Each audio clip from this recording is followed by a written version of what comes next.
बिस्मिल्लाहिर्रहमानिर्रहीम। अस्सलाम वालेकुम डियर स्टूडेंट्स, आप जानते हैं कि जब भी कोई अनस्टेबल न्यूक्लियाई स्टेबल होने की कोशिश करता है तो वो इमिट करता है अल्फ़ा, बीटा और गैमा रेडिएशंस। और ये रेडिएशंस हम ना तो नॉर्मल आई से देख सकते हैं और ना ही इनको काउंट कर सकते हैं। इनको ऑब्जर्व करने, इन्हें काउंट करने के लिए डिफरेंट डिटेक्टर्स को कंस्ट्रक्ट किया गया। आज हम उन्हीं डिफरेंट डिटेक्टर्स में से जो डिटेक्टर डिस्कस करेंगे वो है गीगर मूलर काउंटर। तो चलिए स्टार्ट करते हैं।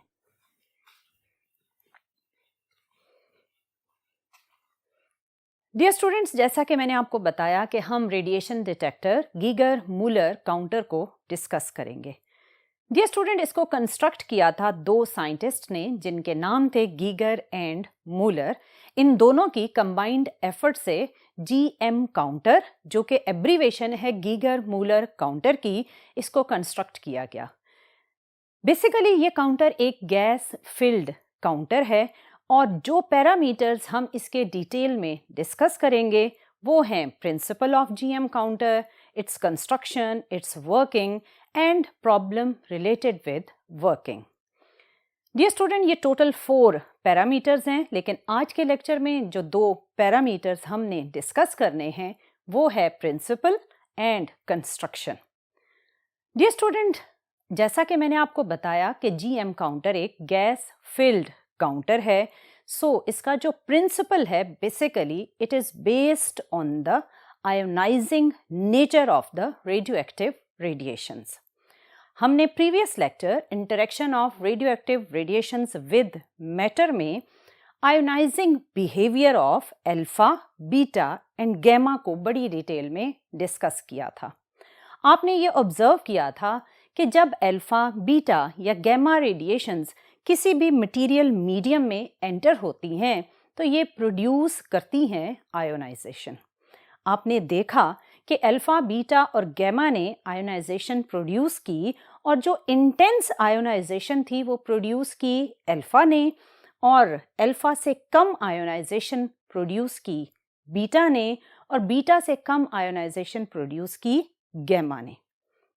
यही वो डिफरेंस इन आयोनाइजेशन है जिसको as a basic principle use करता है GM counter. So GM counter में जब डिफरेंट रेडिएशंस एंटर होंगी तो वो प्रोड्यूस करेंगी आयोनाइजेशन और इस आयोनाइजेशन की वजह से हम काउंट करेंगे अल्फा, बीटा और गैमा रेडिएशन के नंबर को। अब इस आयोनाइजेशन को प्रोड्यूस करने और इसको ऑब्जर्व करने के लिए जीएम काउंटर की कंस्ट्रक्शन में कौन से डिफरेंट फैक्टर्स इन्वॉल्व हैं उन्हें हम डिटेल में डिस्कस करते हैं। जैसा कि मैंने आपसे कहा कि ये एक जीएम ट्यूब है, तो इसकी बेसिकली जो ओवरऑल शक्ल है वो एक सिलिंड्रिकल ट्यूब की तरह है। इसकी जो आउटर सरफेस है उसको कहा जाता है कैथोड और ये मेटल एल्यूमिनियम से कंस्ट्रक्ट की जाती है। और ये सिलिंड्रिकल कैथोड, अगर आप इसके अंदर जाएं तो हॉलो ट्यूब के सेंटर में आपको नजर आएगा एक wire like anode. Dear student, ये wire like anode mostly tungsten का बना होता है। इस एनोड को आप कनेक्ट करेंगे with positive terminal of the battery और ये आउटर कैथोड कनेक्टेड है with negative terminal of the battery. और जो बैटरी या पोटेंशियल सोर्स आप कनेक्ट करेंगे उसकी वैल्यू होती है 400 टू 450 वोल्ट्स तक। और ये वैल्यू तब होती है जब आप इस ट्यूब में जो गैस फिल करें वो गैस हो नियॉन। लेकिन अगर आपने नियॉन की जगह आर्गन गैस को यूज करना है तो फिर पोटेंशियल की वैल्यू अराउंड 1000 वोल्ट्स तक अटैच की जाती है। डियर स्टूडेंट, इस ट्यूब का एक एंड कंप्लीटली क्लोज्ड होता है जबकि दूसरा एंड हम खुद क्लोज करते हैं by using different types of windows. मैंने बोला डिफरेंट टाइप्स ऑफ विंडोज, आखिर हमें डिफरेंट टाइप्स ऑफ विंडोज की हेल्प क्यों लेना पड़ती है? उसकी रीजन है penetration power of alpha, beta and gamma radiations. आप जानते हैं कि अल्फा रेडिएशंस की पेनिट्रेशन पावर बहुत बहुत कम होती है और अगर आप एक पेपर शीट को रास्ते में प्लेस करें तो अल्फा रेडिएशंस इस शीट में ही एब्जॉर्ब हो जाएंगी और ये इस शीट में से पास नहीं करेंगी, जबकि बीटा रेडिएशन इस शीट में से पास हो जाएंगी। और अगर हम फर्दर एक और एल्यूमिनियम शीट को प्लेस करें तो एल्यूमिनियम शीट में ये बीटा रेडिएशंस भी एब्जॉर्ब हो जाएंगी, पास नहीं करेंगी। लेकिन अगर हम गैमा रेडिएशंस को पास करें तो गैमा रेडिएशंस पेपर शीट में से भी पास कर जाएंगी, एल्यूमिनियम में से भी पास कर जाएंगी और फर्दर हमें एक थिक लेड शीट को यूज करना पड़ेगा to stop the gamma radiations. Dear student, आपने देखा कि अल्फा, बीटा और गैमा की पेनिट्रेशन पावर एक दूसरे से डिफरेंट है और यही difference in penetration power reason है कि हमें इस जीएम ट्यूब के एक एंड को तो कंप्लीटली क्लोज्ड कर दिया, लेकिन दूसरे एंड को जब हम क्लोज करने लगते हैं तो हम यूज करते हैं थिन माइका विंडो। और ये thin mica window specially use की जाती है for entrance of alpha radiations, क्योंकि माइका वो मटेरियल है जिसमें से अल्फा रेडिएशंस पास कर सकती हैं। डियर स्टूडेंट, अगर हम ये थिन माइका मटेरियल यूज ना करें और नॉर्मल किसी और मेटल के साथ इस एंड को क्लोज कर दें तो फिर अल्फा रेडिएशन उस विंडो के मटेरियल में ही एब्जॉर्ब हो जाएंगी और अंदर जाकर जो गैस फिल हुई है उसमें आयोनाइजेशन प्रोड्यूस नहीं कर सकेंगी। जब ये एंटर नहीं होंगी और आयोनाइजेशन प्रोड्यूस नहीं करेंगी तो इनकी प्रेजेंस को डिटेक्ट करना पॉसिबल नहीं होगा। So dear student, alpha radiations को एंटर करवाने के लिए हम यूज करते हैं थिन माइका विंडो, ताकि ये रेडिएशंस एंटर हों, आयोनाइजेशन प्रोड्यूस करें और हम इनकी प्रेजेंस को डिटेक्ट कर सकें। लेकिन अगर आप गैमा रेज यूज कर रहे हैं तो गैमा रेज की एंट्रेंस के लिए हमें किसी भी थिन माइका विंडो की हेल्प लेने की ज़रूरत नहीं है। हम इस एंड को किसी भी मेटल के साथ क्लोज कर सकते हैं क्योंकि गैमा रेज की पेनिट्रेशन पावर बहुत ज़्यादा है। सो गैमा रेज कोई भी मेटल आप यूज़ करेंगे उसमें से पास हो जाएंगी और आयोनाइजेशन प्रोड्यूस कर सकेंगी। डियर स्टूडेंट, आपकी एक्सरसाइज में भी एक शॉर्ट क्वेश्चन है जो इसी विंडो से ही रिलेटेड है, जिसमें आपसे यही पूछा गया है कि why we use thin mica window for alpha particle and we need no window at all for gamma radiations. यहाँ पर कुछ बच्चे कंफ्यूज हो जाते हैं स्टेटमेंट को पढ़कर, वो ये समझते हैं कि शायद no window is used at all, इसका मतलब ये है कि ये एंड ओपन रखा जाएगा और यहाँ पर कोई भी विंडो नहीं होगी।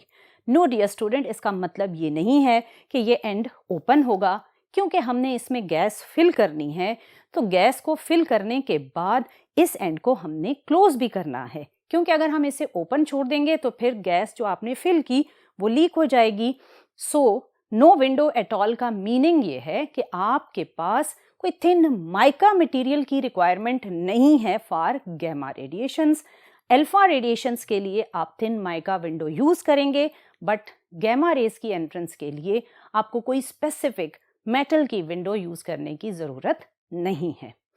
सो डियर स्टूडेंट, यहाँ तक तो था कि इसकी आउटर सरफेस है कैथोड, इसके अंदर जो हॉलो कैविटी है उसके सेंटर में है एनोड और इसकी एक विंडो जो आपने स्पेसिफिकली डिफरेंट रेडिएशंस के लिए चेंज की उसकी डिटेल भी मैंने आपको बताई।